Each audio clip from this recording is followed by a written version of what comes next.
میں عزت والا ہے۔ تو حضور پاک صلی اللہ علیہ وآلہ وسلم نے رنگ اور نسل کے مسئلے کو ختم کر دیا۔ حضور پاک صلی اللہ علیہ وآلہ وسلم نے اونچی اور نیچ کے مسئلے کو ختم کر دیا۔ کوئی خاندان اونچا نہیں، کوئی خاندان نیچا نہیں، اللہ کی نظر میں سب برابر ہیں۔ جو اللہ سے ڈرنے والا ہو، اللہ کے حکم کو پورا کرنے والا ہو، اللہ کی عبادت کرنے والا ہو، اللہ کی فرمانبرداری کرنے والا ہو، وہ اللہ کی نظر میں سب سے زیادہ عزت والا ہے۔ اسی طرح کمیونزم آپس میں مزدوروں کا اور سرمایہ داروں کا لڑائی اور جھگڑا ختم نہیں کر سکا۔ اسلام نے آ کر کے ختم کیا۔ اسلام نے آ کر کے بتلایا آتوا الأجیر أجرہ قبل أن یجف عرقہ، مزدور کی مزدوری دے دو اس کا پسینہ سوکھنے سے پہلے۔ حضور پاک صلی اللہ علیہ وآلہ وسلم نے ہم کو اس بات کی تعلیم دی کہ ہم مزدور سے بھی اس کی طاقت سے زیادہ کام لے لیں، اور مزدور کا پسینہ خشک ہونے سے پہلے اس کی مزدوری دے دی جائے۔ مطلب الغنی ظلم، مالدار شخص اگر ٹال مٹول کرے، مزدوری نہ دے یا قرض نہ ادا کرے تو یہ ظلم ہے۔ تو حضور پاک صلی اللہ علیہ وآلہ وسلم نے زکوٰۃ کا نظام جاری فرما کر کے مالداروں کو اور غریبوں کو آپس میں جوڑ دیا۔ مالدار کو جو سرمایہ دارانہ نظام ہے، سود لے لے کر غریبوں کا خون چوس کر کے مالدار ہوتے چلے جاتے، اور غریب لوگ سود ادا کر کر کے بیاج ادا کر کے بہت زیادہ غریب ہوتے چلے جاتے ہیں، فقر و فاقے میں مبتلا ہو جاتے ہیں، کنگال ہو جاتے ہیں۔ اللہ جل شانہ نے جو نظام ہم کو دیا ہے، احل اللہ البیع وحرم الربا، اللہ تعالیٰ نے خرید و فروخت اور تجارت کو حلال قرار دیا، اور سود کو اللہ تعالیٰ نے حرام کر دیا۔ سود لینا اور دینا، بیاج لینا اور دینا دونوں منع ہیں۔ اللہ تعالیٰ نے ہم کو اس بات کی تعلیم دی، اگر کسی کو قرض دو تو اس قرض کے بدلے میں اس سے کوئی چیز وصول نہ کرو۔ اگر اس قرض سے زیادہ بات کو وصول کرو گے تو وہی سود ہو جائے گا، بلکہ احسان کے طور پر، مدد کرنے کے طور پر اس کو ایسا قرض دو کہ جتنا آپ نے قرض دیا ہے اتنا ہی آپ واپس لے لو۔ تو ظاہر ہے کہ غریب کے دل میں مالدار کی ہمدردی پیدا ہوگی۔ حضور پاک صلی اللہ علیہ وآلہ وسلم نے ہم کو اس بات کا حکم دیا کہ مالدار لوگ اپنے مال میں سے 2.5% زکوٰۃ ادا کریں، ہر سال غریبوں کو دیا کریں۔ جب مالدار لوگ غریبوں کو زکوٰۃ دیں گے تو مالداروں کے دلوں میں مالداروں کی محبت پیدا ہوگی، تو اس طرح سے آپس میں ایک دوسرے سے ہمدردی پیدا ہوگی، معاشرے کے اندر جوڑ پیدا ہوگا، معاشرہ آپس میں ایک دوسرے میں شیر و شکر ہو کر رہنے والے لوگ بن جائیں گے۔ حضور پاک صلی اللہ علیہ وآلہ وسلم نے ارشاد فرمایا المؤمنون كرجل واحد ان اشتكى عينه اشتكى كله وان اشتكى راسه اشتكى كله۔ سب ایمان والے ایک انسان کی طرح ہیں، اگر ایک انسان کی آنکھ میں تکلیف ہوتی ہے پورا بدن تکلیف محسوس کرتا ہے، اور اگر ایک انسان کے سر میں تکلیف ہوتی ہے پورا بدن تکلیف محسوس کرتا ہے۔ اسی طرح اگر ہمارے معاشرے کے اندر کسی ایک بھائی کو کوئی پریشانی ہو، ہمارے سماج کے سب لوگوں کو اس کی مدد کے لیے کھڑے ہو جانا چاہیے۔ حضور پاک صلی اللہ علیہ وآلہ وسلم نے ارشاد فرمایا اللہ فی عون العبد ما کان العبد فی عون اخیہ۔ اللہ تعالیٰ اس بندے کی مدد کرتا رہتا ہے جب تک کہ بندہ اپنے بھائی کی مدد کرتا رہتا ہے۔ تو ہم کو ایک دوسرے سے مل جل کر رہنے کی تعلیم دی، اور ارشاد فرمایا حضور پاک صلی اللہ علیہ وآلہ وسلم نے المؤمن اخو المؤمن یکف عن ضیعته ویحوطه من ورائه۔ ایک ایمان والا دوسرے ایمان والے کا بھائی ہے، پیٹ پیچھے بھی اس کی حفاظت کرتا ہے اور اس کو ضائع ہونے سے بچاتا ہے۔ جو چیزیں سماج کو نقصان پہنچانے والی ہیں، آپس میں لڑائی جھگڑا پیدا کرنے والی ہیں، ان سے حضور پاک صلی اللہ علیہ وآلہ وسلم نے منع فرما دیا۔ ارشاد فرمایا لا يدخل الجنة قتال، چغلخور جنت میں داخل نہیں ہوگا۔ ارشاد فرمایا لا يدخل الجنة نمام، چغلخور جنت میں داخل نہیں ہوگا۔ ارشاد فرمایا حضور پاک صلی اللہ علیہ وآلہ وسلم نے کہ حسد انسان کی نیکیوں کو اس طرح کھا جاتا ہے جس طرح آگ لکڑی کو جلا ڈالتی ہے۔ اگر دل میں کسی کے بارے میں حسد ہے، حسد کا مطلب یہ ہے کسی کے پاس کوئی نعمت ہے تو اس کو دیکھ کر جلنا کہ اس کے پاس سے نعمت ہٹ جائے، چاہے مجھے ملے یا نہ ملے، اس کا نام حسد ہے۔ حضور صلی اللہ علیہ وسلم نے حسد کرنے سے منع فرمایا، لا تحاسدوا ولا تباغضوا ولا تدابروا وكونوا عباد اللہ اخوانا۔ ارے تم لوگ آپس میں حسد نہ کرو، آپس میں ایک دوسرے کا بغض نہ رکھو، دل میں کینہ نہ رکھو، اور پیٹھ پیچھے کسی کی برائی نہ کرو۔ فرمایا تم سب اللہ کے بندے بھائی بھائی بن کر کے رہو۔ حضور پاک صلی اللہ علیہ وسلم نے بھائی چارہ قائم فرمایا۔ جب آپ مدینہ منورہ تشریف لے گئے تو مدینہ منورہ پہنچنے کے بعد آپ نے ایک مہاجر کو ایک انصار کو، ایک مہاجر کو ایک انصار کو، ایک مہاجر کو ایک انصار کو آپس میں بھائی بھائی بنا دیا، اور وہ ایسے بھائی بنے آج تو سگا بھائی اپنے بھائی کو میراث میں سے حصہ دینے کے لیے تیار نہیں۔ مسئلہ پوچھنے جائے گا تو اس میں کہے گا بس میں ہی اکیلا وارث ہوں اور کسی بھائی کا نام نہیں لے گا، تاکہ میرے بھیڑوں میں مسئلہ مل جائے اور میں ہی پوری جائیداد پر قبضہ کر لوں۔ حضور پاک صلی اللہ علیہ وآلہ وسلم نے جن بھائیوں کو بھائی بھائی بنایا، ایک انصاری ایک مہاجر آپس میں بھائی بھائی، تو وہ اپنے بھائی کو لے کر گئے، کہا یہ جو گھر ہے اس میں سے آدھا آپ کا آدھا میرا، اور یہ جو دکان ہے اس میں سے آدھی آپ کی آدھی میری، یہ جو کھیت ہے آدھا آپ کا آدھا میرا۔ حتیٰ کہ اگر کسی کے پاس دو بیویاں تھیں، اس نے کہا جس کو آپ پسند کرو گے میں طلاق دے دوں گا، اس سے آپ نکاح کر لینا عدت گزرنے کے بعد۔ لیکن وہ بھی رسول پاک صلی اللہ علیہ وآلہ وسلم کے تعلیم یافتہ تھے اور آپ کے تربیت یافتہ تھے۔ انہوں نے کہا یہ سب آپ کو مبارک ہو، آپ تو ہمیں بازار کا راستہ بتا دو، ہم تجارت کریں گے اور اللہ تعالیٰ برکت عطا فرمائیں گے۔ چنانچہ وہ حضرات تجارت کرنے کے لیے نکل گئے اور اس تجارت کے اندر اللہ جل شانہ نے ان کو برکت عطا فرما دی۔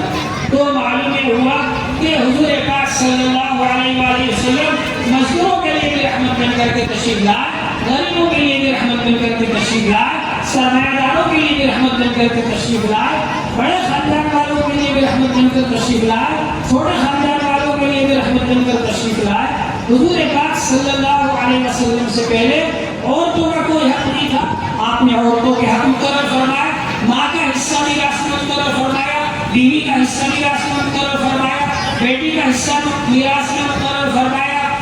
یہ سب حصے حضور صلی اللہ علیہ وسلم نے مقرر فرمایا۔ بہن کا حصہ میراث میں مقرر فرمایا۔ حضور پاک صلی اللہ علیہ وسلم کے آنے سے پہلے غلامی کا دور تھا، آپ نے غلامی کو ختم فرمایا۔ حضور پاک صلی اللہ علیہ وسلم کے آنے سے پہلے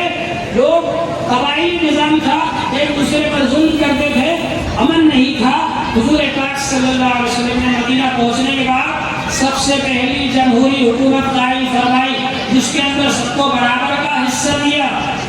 حتیٰ کہ مدینہ کے رہنے والے یہودیوں کو اور اس علاقے کے رہنے والے عیسائیوں کو حضور پاک صلی اللہ علیہ وسلم نے اپنی حکومت میں شامل فرمایا، اس معاہدے میں شامل فرمایا میثاق مدینہ کے اندر۔ اور حضور صلی اللہ علیہ وآلہ وسلم نے یہ معاہدہ کیا کہ اگر کوئی مدینہ پر حملہ کرے گا ہم سب مل کر ایک ساتھ اس کا مقابلہ کریں گے، اور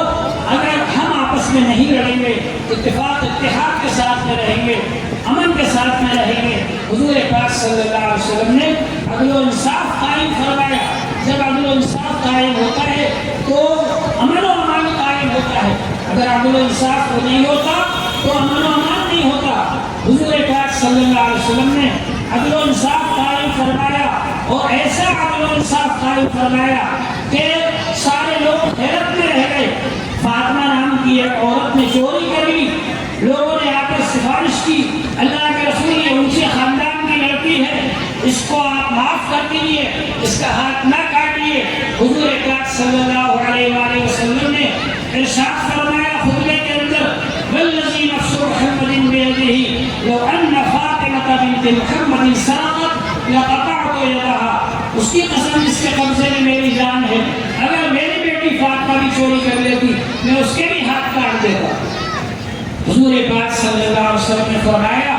کہ عدل و انصاف قائم کیا جائے، چنانچہ آپ نے عدل و انصاف قائم کر کے بتایا۔ موجودہ زمانے کے اندر لوگ کیا کرتے ہیں کہ جو بڑا آدمی جرم کر لیتا ہے اس کو چھوڑ دیتے ہیں، جو چھوٹا آدمی جرم کرتا ہے اس کو سزا دیتے ہیں۔ اسلام نے بتلایا کہ کہ جو بھی جرم کرے اس کو سزا دو، اور اسلام نے سزائیں سخت مقرر فرمائیں تاکہ جرم کو بالکل جڑ سے اکھاڑ دیا جائے۔ شاہ فیصل صاحب رحمۃ اللہ علیہ جب امریکہ گئے تو ان سے لوگوں نے پوچھا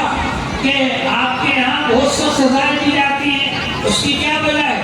انہوں نے پوچھا کہ تمہارے یہاں کتنی چوریاں ہوتی ہیں؟ تو ان لوگوں نے بتایا ہمارے یہاں روزانہ اتنے 1000 چوریاں ہوتی ہیں۔ تو شاہ فیصل صاحب رحمۃ اللہ علیہ نے فرمایا ہمارے یہاں 10 سال میں ایک چوری ہوئی تھی، ہم نے ہاتھ کاٹ دیا تھا، اس کے بعد سے آج تک چوری نہیں ہوئی۔ تو جب سخت سزا دی جاتی ہے تو چوری ہوتی ہے، تو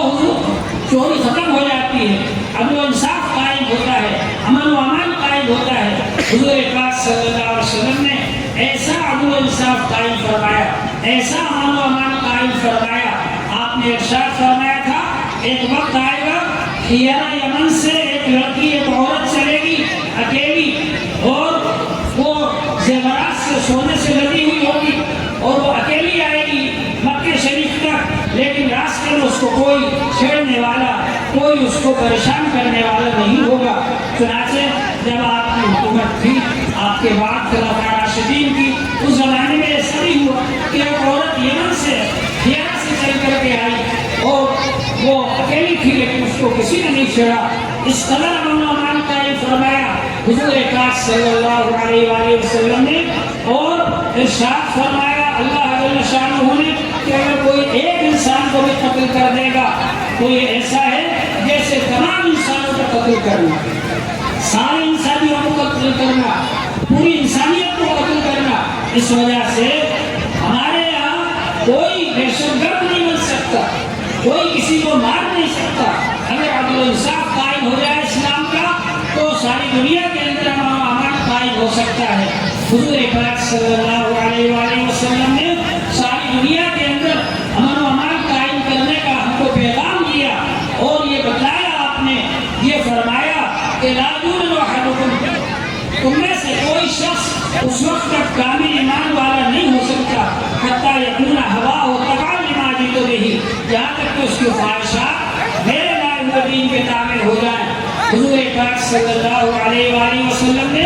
ارشاد فرمایا لیس للمؤمن الذی یشبع وجاره جائع الی جنبہ، وہ شخص کامل ایمان والا نہیں ہو سکتا خود پیٹ بھر کر بھوکا، خود پیٹ بھر کر سو جائے اور اس کا پڑوسی پڑوس میں بھوکا پڑا رہے۔ حضور پاک صلی اللہ علیہ وآلہ وسلم نے ارشاد فرمایا واللہ لا یؤمن، واللہ لا یؤمن، واللہ لا یؤمن، خدا کی قسم وہ ایمان والا نہیں، خدا کی قسم وہ ایمان والا نہیں، خدا کی قسم وہ ایمان والا نہیں۔ صحابہ کرام نے پوچھا اللہ کے رسول کون ایمان والا نہیں؟ آپ نے فرمایا الذی لا یأمن جارہ بوائقہ، جس کا پڑوسی اس کی شرارتوں سے امن میں نہ ہو۔ اگر کوئی شخص پڑوسیوں کو ستاتا ہے، پڑوسیوں کو پریشان کرتا ہے تو اللہ تعالی کی نظر میں ایمان والا نہیں ہے۔ حضور پاک صلی اللہ علیہ وآلہ وسلم نے فرمایا کہ ایمان والا وہ ہے کہ اس کے ہاتھ سے، اس کی زبان سے لوگ سلامت رہے۔ المسلم من سلم المسلمون من لسانہ ویدہ، مسلمان وہ ہے اس کی زبان سے، اس کے ہاتھ سے لوگ سلامت رہیں۔ المؤمن من امنہ الناس علی دمائہم واموالہم، ایمان والا وہ ہے کہ لوگ اپنے خون کے بارے میں، جان کے بارے میں اور مال کے بارے میں اس سے امن میں رہیں۔ اس کو دیکھ کر ایسا نہ لگے کہ یہ شخص ہم کو پریشان کر دے گا، یہ شخص ہم کو ہمارا مال چھین لے گا، ہماری جان پر حملہ کر دے گا، بلکہ اس کو دیکھ کر ایسا لگے کہ اگر ایمان والا ہے یہ تو بڑا اچھا آدمی ہے۔ حضور پاک صلی اللہ علیہ وآلہ وسلم نے فرمایا لا ایمان لمن لا امانۃ لہ ولا دین لمن لا عہد لہ، وہ شخص ایمان والا نہیں ہے جو امانت دار نہیں ہے، اور وہ شخص دیندار نہیں ہے جو کہ وعدے کا پابند نہیں۔ وعدے کی پابندی کرنا یہ حضور صلی اللہ علیہ وسلم نے ہم کو سکھایا۔ اسی طرح سے لوگوں کے ساتھ میں امن کے ساتھ میں رہنا اور ان کو نہ ستانا، یہ ہم کو حضور پاک صلی اللہ علیہ وآلہ وسلم نے سکھایا۔ تو حضور پاک صلی اللہ علیہ وآلہ وسلم پیدائش سے لے کر وفات تک جو آپ کی سیرت پاک ہے اس کو بیان کیا جائے تو کس طریقے سے بیان کیا جائے؟ حضور پاک صلی اللہ علیہ وآلہ وسلم کی ایک تو وہ زندگی ہے جو نبی بنائے جانے سے پہلے کی زندگی ہے، ایک زندگی ہے، نبی بنائے جانے سے پہلے کی زندگی بھی ایسی مثالی زندگی ہے کہ جب حضور پاک صلی اللہ علیہ وآلہ وسلم نبی بنائے جا رہے ہیں، نبی بنائے جانے سے پہلے لوگ آپ کو صادق اور امین پکارتے ہیں، سچا اور امانتدار آپ کو کہتے ہیں، اپنی امانتیں آپ کے پاس لا کر کے رکھتے ہیں اور آپ کو اپنے پیسے لے کر کے تجارت کے لیے بھیجتے ہیں، آپ کو امانتدار سمجھتے ہیں اور صادق اور امین کہہ کر کے آپ سے خطاب کرتے ہیں، آپ کا ادب اور احترام کرتے ہیں، اور حتیٰ کہ خانہ کعبہ کی تعمیر کے وقت اگر جھگڑا ہوتا ہے اس میں آپ کو جج بناتے ہیں اور آپ کے فیصلے کو سب لوگ مانتے ہیں۔ یہ نبی بنائے جانے سے پہلے کا موقع ہے، جبکہ حضور صلی اللہ علیہ وسلم کی تعظیم کی جا رہی ہے، عزت کی جا رہی ہے، صادق اور امین کہا جا رہا ہے۔ لہٰذا حضور پاک صلی اللہ علیہ وآلہ وسلم جب نبی بنائے گئے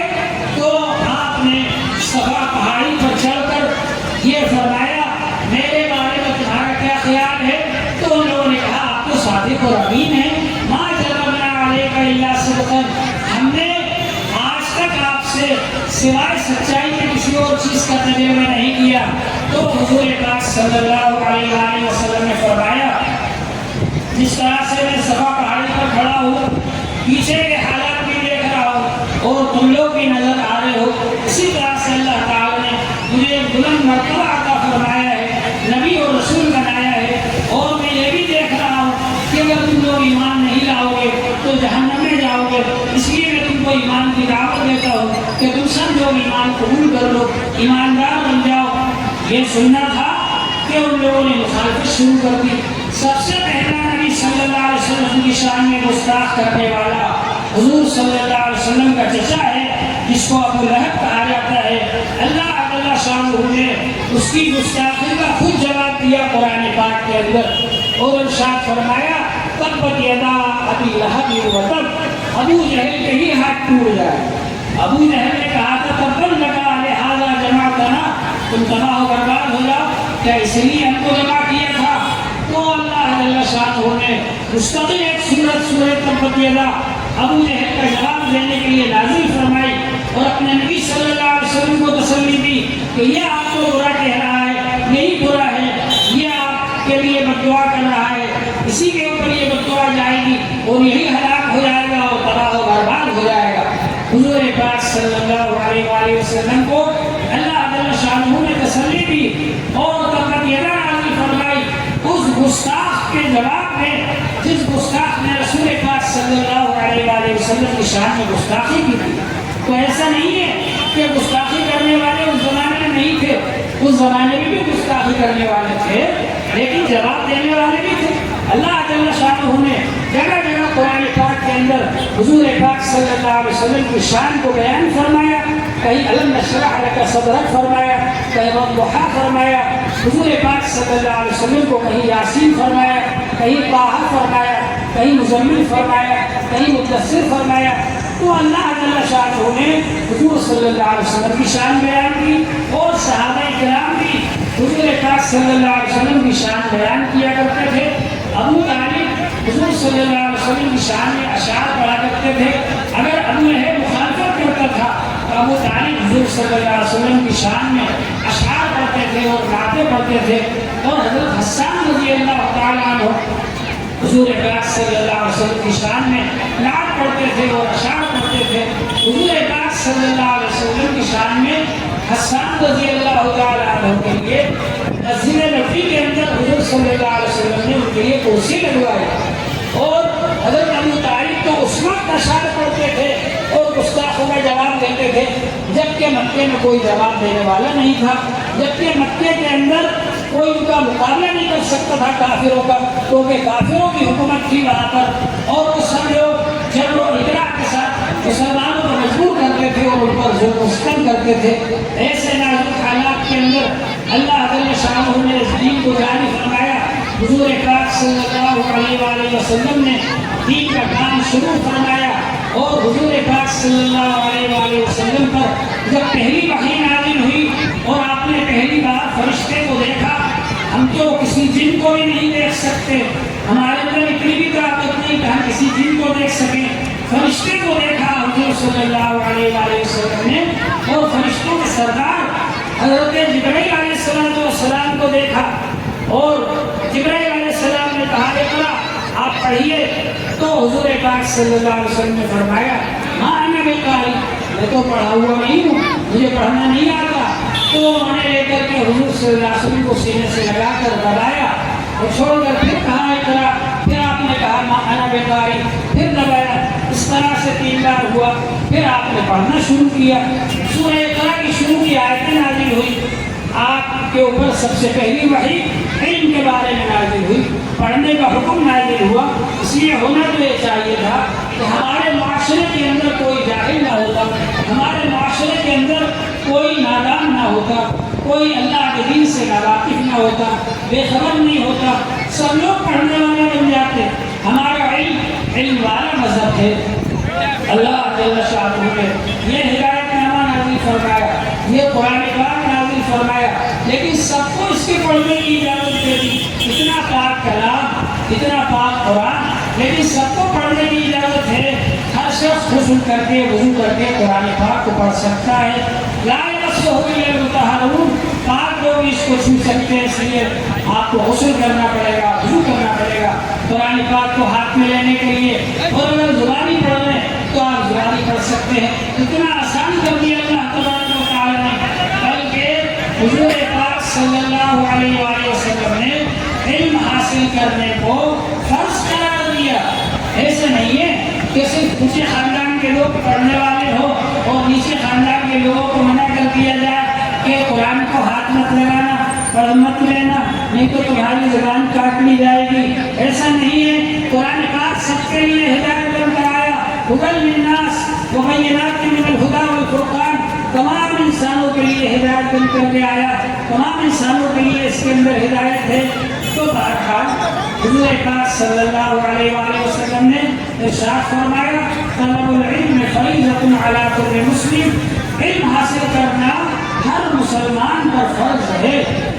ہر مسلمان پر لازم ہے کہ وہ پاکی حاصل کرنے کا علم حاصل کرے کہ پاکی کیسے حاصل کی جائے گی۔ ہمارا مذہب پاک صاف رہنا سکھاتا ہے۔ دوسرے لوگ یہاں کھڑے ہو کر پیشاب کرتے ہیں، بغیر ڈھیلے لیے آ جاتے ہیں اور قطرات جو ہیں وہ پاجامے میں رہ جاتے ہیں، پیٹ میں رہ جاتے ہیں۔ ہمارا مذہب یہ سکھاتا ہے کہ ڈھیلا استعمال کیا جائے، پاکی حاصل کی جائے، تاکہ آپ کا پاجامہ ناپاک نہ ہو، تاکہ آپ کا پیٹ ناپاک نہ ہو اور آپ پاک صاف رہیں۔ ہر وقت ایمان والے کو پاک صاف رہنا چاہیے، پتہ نہیں کب اللہ تعالیٰ کے یہاں سے بلاوا آ جائے اور اب شکل ایمان پاکی حاصل کرنے کو آدھا ایمان قرار دیا۔ تو حضور پاک صلی اللہ علیہ وآلہ وسلم نے فرمایا ایمان کا تقاضا ہے کہ آدمی پاک صاف رہے، تو پاکی حاصل کرنے کو ضروری قرار دیا گیا۔ تو یہ اتنا پاکیزہ مذہب ہے ہمارا مذہب، اور علم حاصل کرنے کو فرض قرار دیا۔ مرد ہو عورت ہو سب کے اوپر علم حاصل کرنا فرض ہے۔ پاکی کا علم حاصل کیجیے، نماز کے مسائل معلوم کیجیے، زکوٰۃ کے مسائل معلوم کیجیے، حج کے مسائل معلوم کیجیے، روزے کے مسائل معلوم کیجیے۔ اگر آپ نے غلط سلط نماز پڑھی آپ کا ڈبل گناہ ہوگا، اس لیے کہ آپ نے علم حاصل نہیں کیا، معلومات نہیں کی اور غلط طریقے پر نماز پڑھی۔ اگر نماز مکروہ ہو گئی، فاسد ہو گئی، آپ کا ڈبل گناہ ہوگا۔ اگر روزہ فاسد ہو گیا، مکروہ ہو گیا، آپ کا ڈبل گناہ ہوگا۔ اگر حج فاسد ہو گیا، مکروہ ہو گیا، آپ کا ڈبل گناہ ہوگا۔ اس لیے آپ اس کا علم حاصل کریں، اپنے بچوں کو دینی مدرسوں میں داخل کریں اور خود بھی علماء کرام سے پوچھ کر مسائل معلوم کریں۔ فَاسْأَلُوا أَهْلَ الذِّكْرِ إِن كُنتُمْ لَا تَعْلَمُونَ، اگر تم نہیں جانتے تو یادداشت والے علماء سے مسائل معلوم کرو۔ تو حضور پاک صلی اللہ علیہ وآلہ وسلم جب تشریف لائے غار حرا سے، تو حضرت خدیجہ رضی اللہ عنہ سے فرمایا کہ اس کو اپنی جان کا خطرہ معلوم ہو رہا ہے، پہلی بار فرشتے کو دیکھا تھا۔ حضور پاک صلی اللہ علیہ وسلم سے حضرت خدیجہ رضی اللہ عنہ نے کہا کلا واللہ لا یخزیک اللہ انک لتصل الرحم، اللہ تعالیٰ آپ کو ہرگز ضائع نہیں کریں گے، رسوا نہیں کریں گے، آپ کو صلہ رحمی کرتے ہیں، رشتے جوڑتے ہیں آپ، اور آپ کو یہ حال ہے تحمیل کرنا، آپ کو نادار آدمی کو آپ دیتے ہیں، مدد کرتے ہیں اور کچھ یکسب المعدوم، جس کے پاس پیسہ نہیں ہے اس کو کمانے کے ذرائع پیدا کر دیتے ہیں، اس کے لیے اس کو کمانا سکھاتے ہیں آپ، وتقری الضیف، اور آپ مہمان نوازی کرتے ہیں، اور حضور پاک صلی اللہ علیہ وسلم کی یہ سب بتائیں عادتیں جو تھی، جو صفات تھی، وہ حضرت خدیجہ رضی اللہ عنہ نے بتائی، اور یہ فرمایا کہ آپ تو لوگوں کی مدد کرتے ہیں، اور جو ایسی مصیبتیں ہوتی ہیں کہ جو اللہ کی طرف سے آ جاتی ہیں اس میں بھی آپ لوگوں کی مدد کرتے ہیں۔ حضور پاک صلی اللہ علیہ وسلم کی جو زندگی نبوت سے پہلے کی تھی وہ خدیجہ رضی اللہ عنہ نے بتلائی، یہ اس بات کا ثبوت ہے کہ حضور صلی اللہ علیہ وسلم کی نبی بنائے جانے سے پہلے کی زندگی بھی بہت اعلیٰ درجے کی، بہت مثالی زندگی تھی، جس کو دیکھ کر کے لوگ یہ سمجھتے تھے کہ آپ جھوٹے نہیں ہو سکتے، آپ نبی برحق ہیں، آپ سچے نبی ہیں، اور آپ کو ایمان لے آتے تھے، اور پھر آپ کے لوگوں کو دعوت دیتے تھے، آپ کے پاس جو بھی آتا تھا آپ قرآن پاک سناتے تھے، اور اس کا اثر ہوتا تھا کہ وہ ایمان لے آیا کرتے تھے۔ تو کچھ لوگوں نے آپ کو جادوگر کہا، کچھ لوگوں نے آپ کو ساحر کہا، کچھ لوگوں نے آپ کو کاہن کہا کہ آپ غیب کی باتیں بتاتے ہیں، حالانکہ غیب کی باتیں جو کاہن بتاتا ہے اس میں سے 90-99 باتیں غلط ہوتی ہیں، کوئی ایک بات صحیح ہوتی ہے، لیکن حضور پاک صلی اللہ علیہ وآلہ وسلم اللہ کی وحی کے ذریعے سے غیب کی باتیں بتاتے تھے، اور وہ 100% صحیح ہوتی ہے۔ تو حضور پاک صلی اللہ علیہ وسلم 13 سال تک مکہ شریف میں دعوت دیتے رہے، لوگوں کو بلاتے رہے، ایمان کی دعوت دیتے رہے، اور بہت سے لوگوں نے آپ پر ایمان قبول کر لیا، اور آپ سے علم حاصل کیا، اور تعلیم حاصل کی، تربیت حاصل کی۔ مکے والوں نے جب دیکھا کہ حضور صلی اللہ علیہ وسلم کا دین بڑھتا جا رہا ہے، آپ کے ایمان لانے والے بڑھتے چلے جا رہے ہیں، تو آپ دین کے کام سے نہیں رک رہے، بار بار آ کر کے ابو طالب کو پریشان کیا، آپ اپنے بھتیجے کو روک دو، منع کر دو، نہیں تو ہمارے سپرد کر دو۔ ابو طالب نے کہا جی میں تمہارے سپرد نہیں کروں گا، اور حضور صلی اللہ علیہ وسلم سے کہا آپ جو کچھ چاہتے ہیں، جو آپ کہتے ہیں وہ کرتے رہیے، آپ اس طرح سے آپ دین کا کام کرتے رہے۔ پھر جب حضور پاک صلی اللہ علیہ وسلم تو لوگوں نے نکال دیا مکہ شریف سے، قتل کا اعلان کر دیا، تو آپ مدینہ منورہ تشریف لے آئے، اور وہاں آپ 10 سال رہے۔ اس 10 سالہ دور کے اندر حضور پاک صلی اللہ علیہ وسلم نے صلح حدیبیہ فرمائی۔ صلح حدیبیہ کے موقع پر کافروں نے ایک طرفہ شرطیں رکھی تھی سب کہ آپ یہ بھی مانیے وہ بھی مانیے، صحابہ کرام ماننے کو تیار نہیں تھے، اس لیے کہ سب ایک طرف شرطیں تھی اور دبا کر کے وہ صلح کرنا چاہتے تھے، مگر حضور صلی اللہ علیہ وسلم نے فرمایا ابھی ان کی سب شرطیں مان لو۔ سب شرطیں ان کی آپ نے مان لی، اور 10 سالہ نجم معاہدہ ہو گیا۔ اس کا نتیجہ یہ ہوا کہ اللہ کے فضل و کرم سے سارے عرب کے اندر امن و امان قائم ہو گیا، چاروں طرف سے لوگ آ کر اسلام قبول کرنے لگے، اور اس کے نتیجے میں تھوڑے ہی دنوں کے اندر صحابہ کرام کی تعداد اتنی زیادہ بڑھ گئی کہ جب حضور پاک صلی اللہ علیہ وآلہ وسلم مکہ مکرمہ فتح کرنے کے لیے تشریف لے گئے تو اب کوئی مقابلہ کرنے کی طاقت نہیں رکھتا تھا۔ حضور پاک صلی اللہ علیہ وسلم جن کو اسی مکے سے نکالا گیا تھا، آپ تشریف لے جا رہے ہیں مکہ مکرمہ کو فتح کرنے کے لیے، 10,000 صحابہ کرام آپ کے ساتھ ہیں۔ اگر مکی زندگی میں حضور صلی اللہ علیہ وسلم نے معاف کیا اور رحم و کرم کیا تو کوئی یہ کہہ سکتا تھا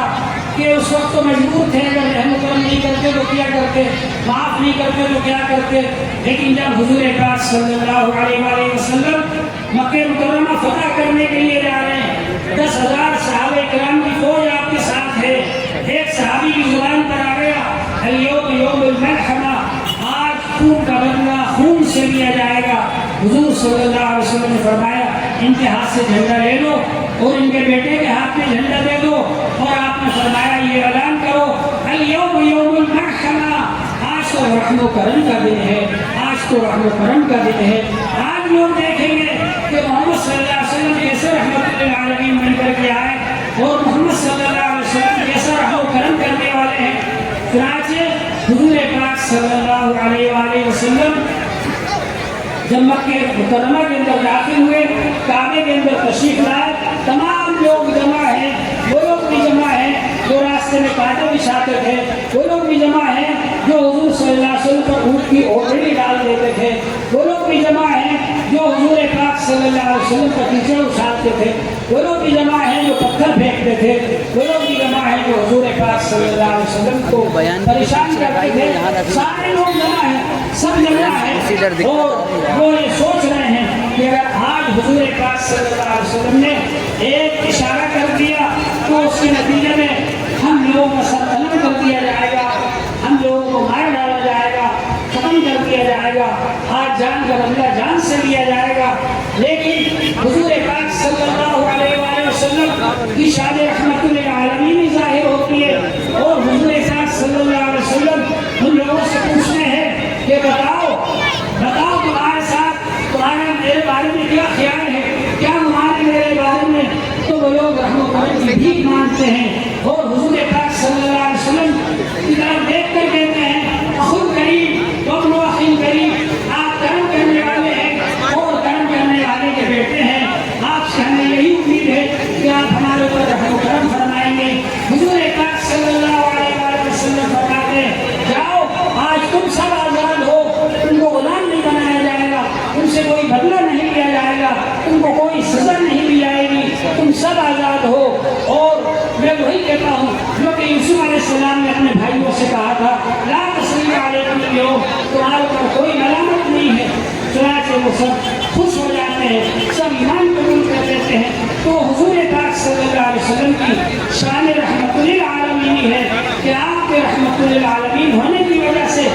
آپ کے رحم و کرم کی وجہ سے, آپ کے معاف کرنے کی وجہ سے یہ دین ساری دنیا میں پھیلتا چلا گیا اور آج بھی پھیل رہا ہے اور انشاءاللہ تعالی پھیلتا رہے گا. ہماری یہ ذمہ داری ہے کہ ہم حضور صلی اللہ علیہ وآلہ وسلم کا تعارف کرائیں, حضور صلی اللہ علیہ وسلم کی سیرت کو بیان کریں, حضور صلی اللہ علیہ وسلم کی صفات کو بیان کریں, حضور صلی اللہ علیہ وسلم کے اخلاق و عادات کو بیان کریں. اور صرف بیان نہیں کریں, صرف سنیں نہیں, بلکہ اپنی زندگی کو حضور صلی اللہ علیہ وسلم کے طریقے کے مطابق بنائیں, اپنی زندگی کو حضور صلی اللہ علیہ وسلم کی سیرت کے مطابق بنائیں. ہم میں سے ہر شخص کو یہ سمجھنا چاہیے کہ میں نمائندہ ہوں, مجھے دیکھ کر لوگ یہ سوچیں گے کہ مسلمان ایسا ہوتا ہے, مجھے دیکھ کر لوگ یہ سوچیں گے کہ محمد صلی اللہ علیہ وسلم کو ماننے والا ایسا ہوتا ہے. لہٰذا میں کسی کو دھوکہ نہ دوں, کسی کو پریشان نہ کروں, کسی کو نہ ستاؤں, لوگوں کے ساتھ اچھا معاملہ کروں, تجارت کے اندر امانت داری اختیار کروں, معاملات کے اندر اچھائی اختیار کروں. اگر ہم میں سے ہر ایک یہ بات سوچ لیتا ہے کہ میں رسول پاک صلی اللہ علیہ وسلم کا سچا پکا غلام بن کر میں رہوں گا, تو انشاءاللہ تعالی آپ کا یہ جلسہ کامیاب ہو جائے گا اور کامیاب مانا جائے گا. اللہ جل شانہ ہم سب کو عمل کی توفیق عطا فرمائے. میں ان تمام نوجوانوں کا شکریہ ادا کرتا ہوں جنہوں نے کہ اس جلسے کو کامیاب کرنے کے لیے محنتیں کی اور یہاں پر مہمانوں کو بلایا